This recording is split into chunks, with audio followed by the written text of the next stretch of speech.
Assalamualaikum, this is Safullah and now I am here in KMC's hostel. So after a lot of requests from students preparing for ETA, I am here with you guys to share my ETA journey. So इस video में मैं आप लोगों को बताऊंगा that how I prepared for ETA in just 2 months and got admission in Khyber Medical College.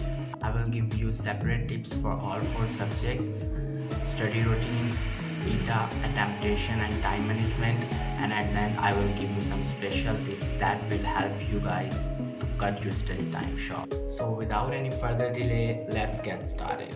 Before starting the video, let me tell you my educational background.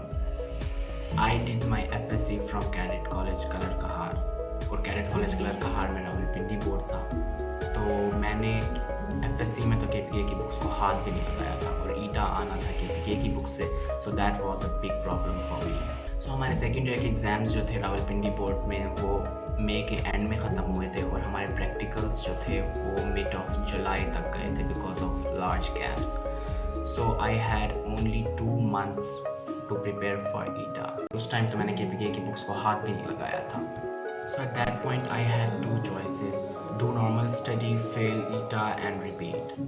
And the second option was make a proper strategy and pass the ETA in the first attempt.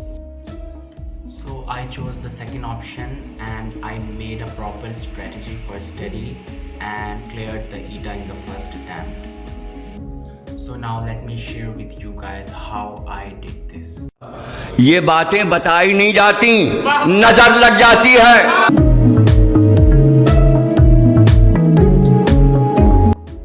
So bio was really a tough subject for me because KPK books are totally different from the Punjab textbooks. So bio की preparation मैंने कुछ इस तरह से की कि मैंने सारे के सारे चैप्टर्स थॉरली रीड किए और साथ साथ जो पॉइंट्स मुझे लगते थे कि ये MCQs में आ सकते हैं, each and every point I highlighted it.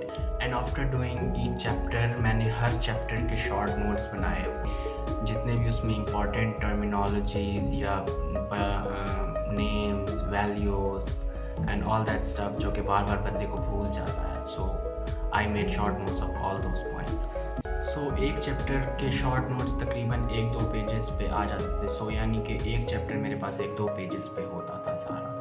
सो इस तरह से मैंने पूरी बायो के शॉर्ट नोट्स बनाए. सो इन शॉर्ट नोट्स का मुझे इस तरह से फ़ायदा हुआ कि मैं जो था पहले एक नज़र अपने शॉर्ट नोट्स पे देखता था और फिर उसके बाद बुक से उस चैप्टर को एक नज़र देखता था. तो इस तरह से तकरीबन यानी कि 15-20 मिनट में एक चैप्टर आसानी से रिवाइज हो जाता था. सो इन दिस वे मैंने जो है बायो तकरीबन 20 डेज़ में कंप्लीट कर ली, यानी कि एक दिन में मैंने 2 से 3 चैप्टर्स किए. और बायो के लिए मैं ये सजेस्ट करूँगा कि don't waste your time in practising MCQs. इससे अच्छा ये है कि आप बार बार जो है अपनी टेक्स्ट बुक को रिवाइज़ करें क्योंकि उसमें से MCQs आने हैं. तो इस तरीके से आप अपने शॉर्ट नोट्स को बार बार रिवाइज़ करो and in this way you can master your biology and you will face no problem in ETA and bio. और शॉर्ट नोट्स के लिए मैं आपको ये सजेस्ट करूँगा कि आप अपने शॉर्ट नोट्स बनाएं कि आपको कौन से पॉइंट्स वीक हैं, उनके शॉर्ट नोट्स बनाएं. किसी और के शॉर्ट नोट्स आपको बिल्कुल हेल्प नहीं करेंगे.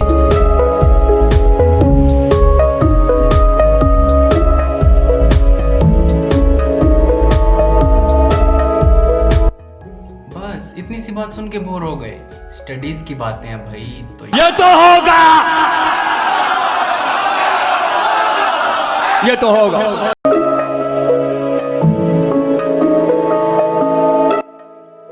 केमिस्ट्री की जो बुक थी पंजाब की वो भी KPK की बुक से डिफरेंट थी but not that much like bio. और पंजाब की बुक के कॉन्सेप्ट्स जो थे वो काफ़ी अच्छे थे, स्पेशली इन ऑर्गेनिक पोर्शन. तो मैंने जो केमिस्ट्री ऐसे की कि जो फर्स्ट ईयर की केमिस्ट्री थी वो मैंने सारी इसी तरह से जैसे बायो की थॉरली रीड की और जो भी उसमें एक्स्ट्रा कॉन्सेप्ट्स और पॉइंट्स थे उनके अगेन शॉर्ट नोट्स बनाए जैसे बायो के बनाए थे. और सेकेंड ईयर की केमिस्ट्री मैंने ऐसे की कि जो ऑर्गेनिक पोर्शन था वो मैंने पंजाब की बुक से ही किया और जो KPK की बुक का ऑर्गेनिक पोर्शन था उसमें से मैंने देखा जो यानी कि रीड किया और जो यानी कि वैल्यूज़ या जो भी चीज़ें थी जो एक्स्ट्रा थी उनके मैंने अलग से नोट्स बना लिए. और इसके अलावा कुछ जो चैप्टर्स थे सेकेंड ईयर में वो एक्स्ट्रा थे कि KPK की बुक से वो मैंने किए, उनके शॉर्ट नोट्स बनाए. इसके अलावा इनऑर्गेनिक पोर्शन भी डिफरेंट था, वो भी फिर मैंने KPK की बुक से ही किया सेकेंड ईयर का. और इस तरीके से सारी जो सेकेंड ईयर की केमिस्ट्री थी उसके भी मैंने शॉर्ट नोट्स। सो केमिस्ट्री में जो मोस्ट इंपॉर्टेंट जो पोर्शन है ऑर्गेनिक पोर्शन, उसमें से काफ़ी कॉन्सेप्चुअल क्वेश्चंस आते हैं। उसके मेरे पास यानी कि शॉर्टकट्स और वो थे पहले से, यानी कि मुझे आता था अच्छे तरीके से। सो उसमें मुझे कोई प्रॉब्लम फेस नहीं हुई। केमिस्ट्री जो थी तकरीबन मैंने कोई 15 से 10-15 दिन में जो है यानी कि कवर कर ली सारी केमिस्ट्री जो थी, उसके शॉर्ट नोट्स वगैरह बना लिए। केमिस्ट्री के MCQs के लिए मैं कहूँगा कि do practice MCQs, they will help you. और केमिस्ट्री के जो शॉर्ट नोट्स आपने बनाने हैं उसमें आपने डिफरेंट वैल्यूज़, रिएक्शंस और द मोस्ट इम्पॉर्टेंट यानी कि उनके रिएक्टेंट्स, प्रोडक्ट्स, उनको याद रखना। सो अगर उनके कोई शॉर्ट नोट्स हों तो they will really help you in preparation.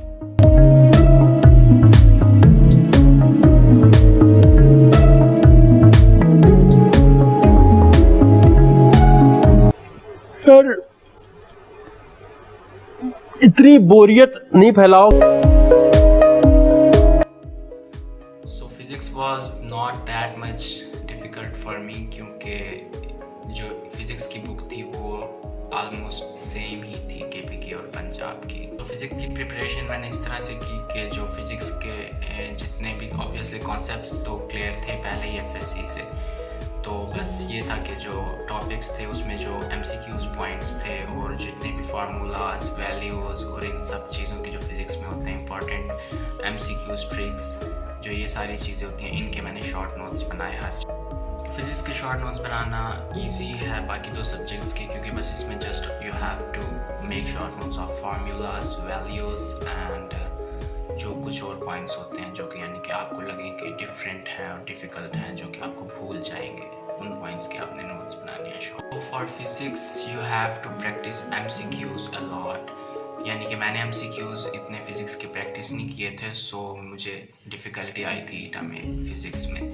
सो मैं यही सजेस्ट करूँगा कि फ़िज़िक्स के जितने ज़्यादा से ज़्यादा आप MCQs प्रैक्टिस कर सकते हो आप करो, बिकॉज फिज़िक्स के MCQs ही सबसे ज़्यादा टाइम लेते हैं सॉल्व करने में, और जब आपने प्रैक्टिस की हुई होती है तो यानी कि आपको काफ़ी आसानी होती है ईटा। सो इस तरीके से मैंने फ़िज़िक्स जो थी तकरीबन 10 दिन में कवर कर ली, बिकॉज कॉन्सेप्ट्स तो थे बस, just I made short notes of all the formulas and additional points in the KPK books and practised MCQs।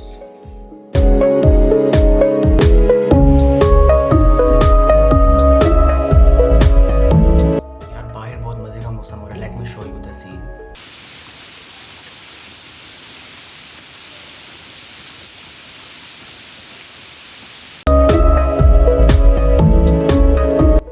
English को मैंने इतना ज़्यादा टाइम नहीं दिया, क्योंकि इंग्लिश की वैसे तो वेटेज भी कम होती है और इंग्लिश वैसे ही मेरी स्ट्रॉन्ग थी, कोई यानी कि इतना ख़ास मसला नहीं था।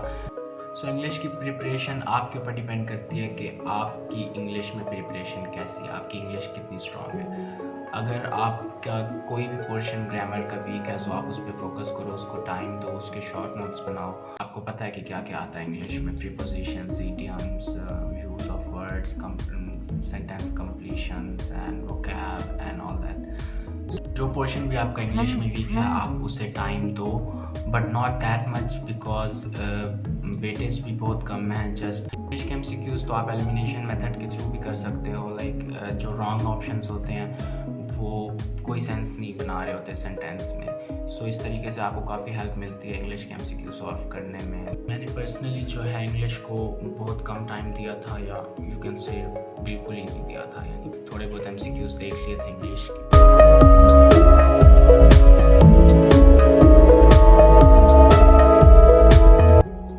क्या और भी बताऊं? नहीं, मुझे मजाक नहीं उड़वाना अपनी चीज का, मैं नहीं बताऊंगा।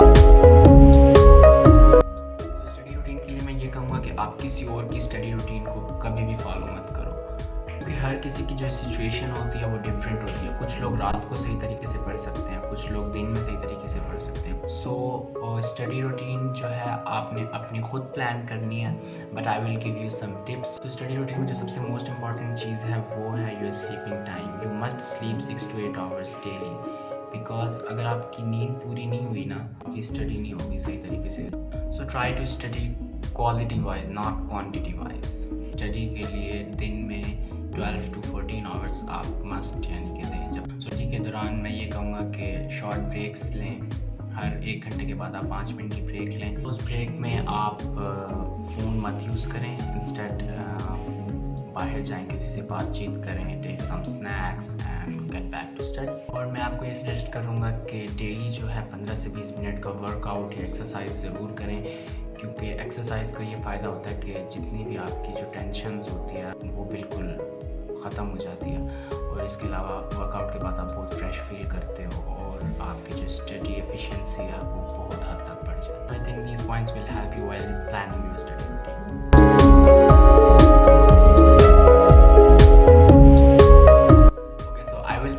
How to attempt ETA and how to manage your time in ETA.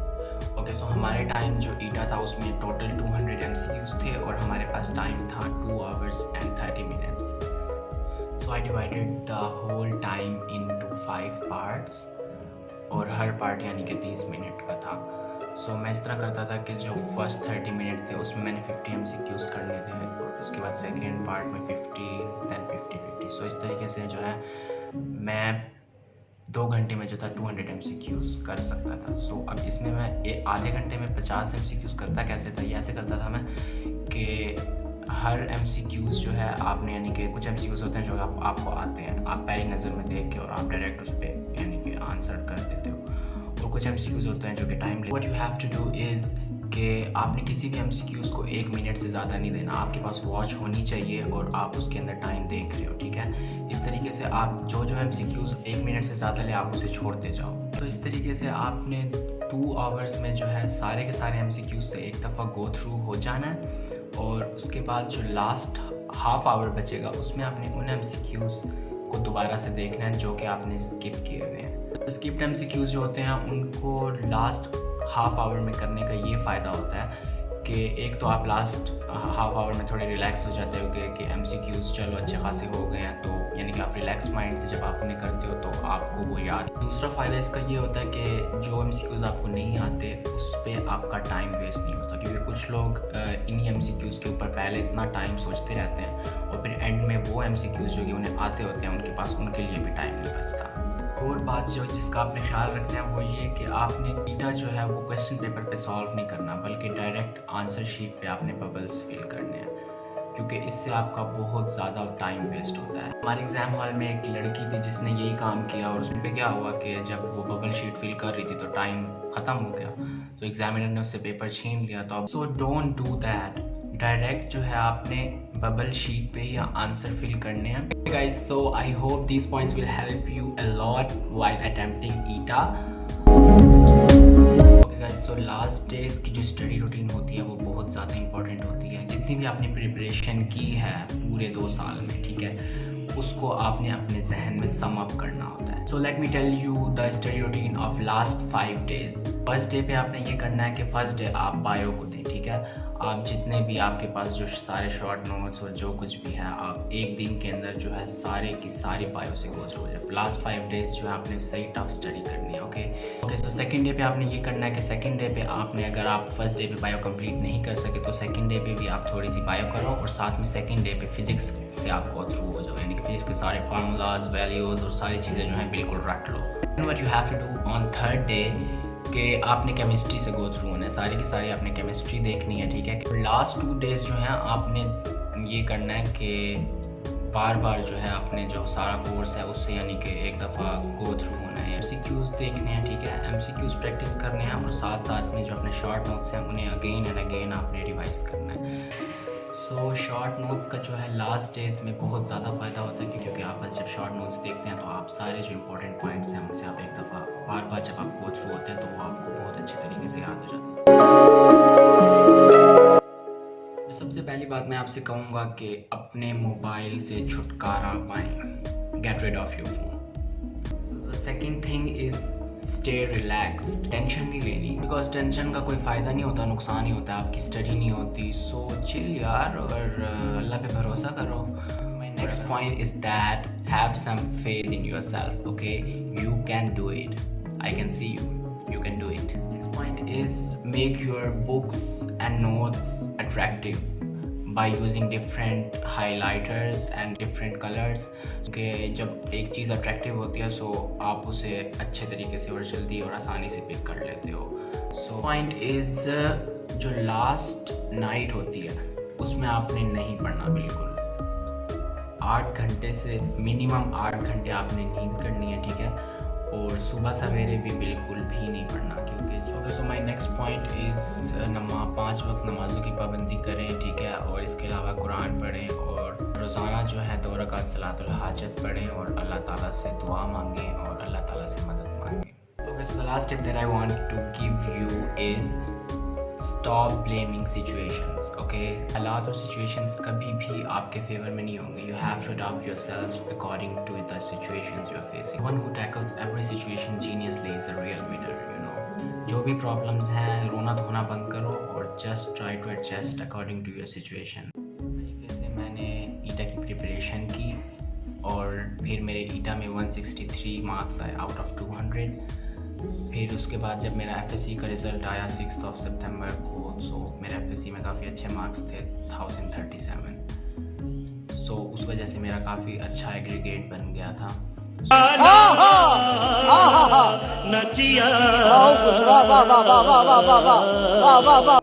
If you guys want to know that how I got 1037 marks in FSC and got first position in Rawalpindi board, let me know in the comment section. I will make a separate video for that after my exam. Okay guys, so that's it for this video. Hope it will help you. I can't explain every single thing in a single video, so if you have got any questions you can ask me in the comment section. हो सकता है कि जो भी points मैंने आप लोग को बताए अपनी वीडियो में वो आपने पहले भी सुने हों, लेकिन अगर आपको मेरी वीडियो से कोई एक सिंगल पॉइंट भी न्यू मिला है तो my job is done. If you like the video, give this video a big thumbs up and subscribe to my channel. I will be sharing more such videos on my channel regarding studies and KMC. चलो हो गया बस, चलो ख़त्म, निकलो. पहली फुर्सत में निकल. नहीं अभी नहीं जाओ, पहले चैनल को सब्सक्राइब करो, वीडियो को लाइक करो, शेयर करो, उसके बाद जाओ. ओके, चलो आप जा सकते हो. बाय. अल्लाह माफ़ करे, बहुत मनुष्य लग रहे हो, मत करो, रहने दो, बहुत बुरे लग रहे हो. तौबा तौबा तौबा, थारा मूड खराब कर. Have some faith in yourself, okay? If you have